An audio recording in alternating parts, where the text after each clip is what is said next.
नमस्कार, स्वागत, welcome to Suhana Safar with Annu Kapoor, सिर्फ 92.7 बिग एफएम पर। मेरे मेहरबान दोस्तों, देश में सर्दियों और शादियों दोनों का मौसम चल रहा है। सर्दियों में आपको जगह जगह स्वेटर, कोट, सॉक्स, मफलर नज़र आते हैं। उसी तरह शादियों में, बारातों में तरह तरह के दामाद नज़र आते हैं। ये बड़ा इंटरेस्टिंग कैरेक्टर होता है। रूठ जाए तो मुसीबत, इसको हर काम में आगे न रखो तो मुसीबत। हास्य कवि काका हाथरसी ने इस दामाद नाम के प्राणी पर एक मज़ेदार हास्य कविता कही है। आज के शो की शुरुआत उसी कविता से करना चाहता हूं। मुलाजा फरमाएं। बड़ा भयंकर जीव है इस जग में दामाद, बड़ा भयंकर जीव है इस जग में दामाद, सास ससुर को चूस कर देता बर्बाद। कर देता बर्बाद, आप कुछ पियो न खाओ, मेहनत करो कमाओ इसको देते जाओ। कह काका कविराए सासरे पहुंची लाली, भेजो प्रति त्योहार मिठाई भर भर थाली। जीवन भर देते रहो भरे न इनका पेट, जब मिल जाए कंवर जी तभी करो कुछ भेंट। तभी करो कुछ भेंट जवाई घर हो शादी, भेजो लड्डू कपड़े बर्तन सोना चांदी। कह काका हो अपने यहाँ विवाह किसी का, तब भी इनको देव करो मस्तक पर टीका। और अंत में तथ्य ये कैसे जाएं भूल, आया हिंदू कोड बिल इनको ही अनुकूल। इनको ही अनुकूल मार कानूनी घिस्सा, छीन पिता की संपत्ति से पुत्री का हिस्सा। काका एक समान लगे जम और जमाई, फिर भी इनसे बचने की कुछ युक्ति ना पाई। तो साहब, दामाद की कविता के साथ, हास्य रस के साथ आज शुरू हुआ है ये शो। आज की कहानियों की झलक।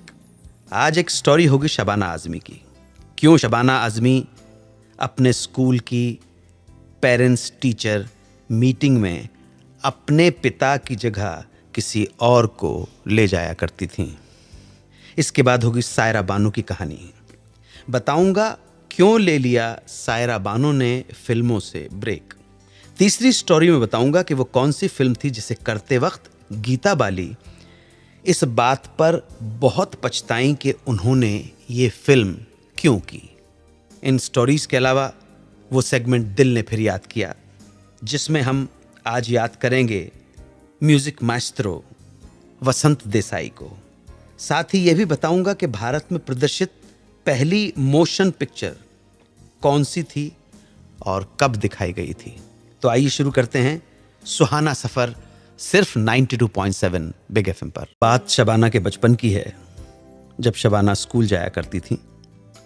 मुशायरों में पढ़ने वाले अपने शायर पिता के काम को रिस्पेक्टेबल नहीं मानती थी।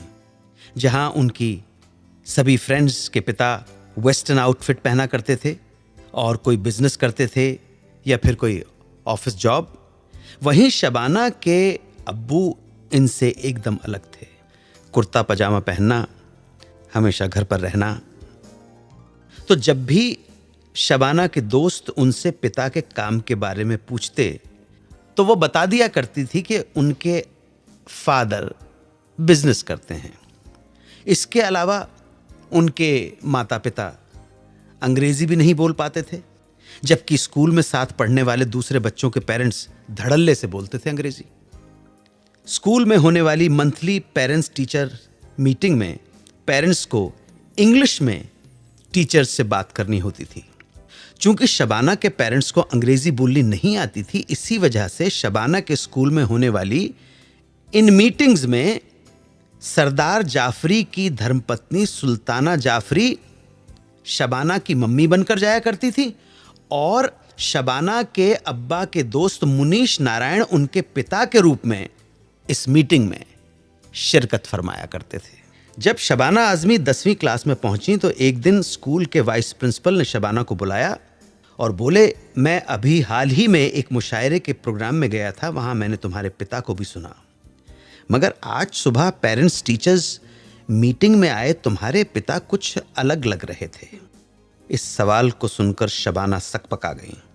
उन्हें लगा अब तो पोल खुली जाएगी, मगर बात को संभालते हुए कहा, जी वो मेरे पिता को टाइफाइड हो गया था, जिसके चलते वो बहुत कमज़ोर हो गए हैं, इसलिए शायद आपको ऐसा कन्फ्यूजन हो गया होगा। ये कहकर उस समय तो शबाना ने अपनी जान छुड़ा ली। लेकिन इधर तेजी से पॉपुलर हो रहे अपने पिता कैफी आजमी की आइडेंटिटी को वो ज्यादा दिनों तक छुपा कर नहीं रख सकी। फादर कैफी आजमी अब फिल्मों के लिए गीत भी लिखने लगे थे। एक दिन स्कूल में शबाना की एक फ्रेंड ने उनसे कहा कि उसके पिता ने आज न्यूज़पेपर में शबाना के पिता का नाम पढ़ा।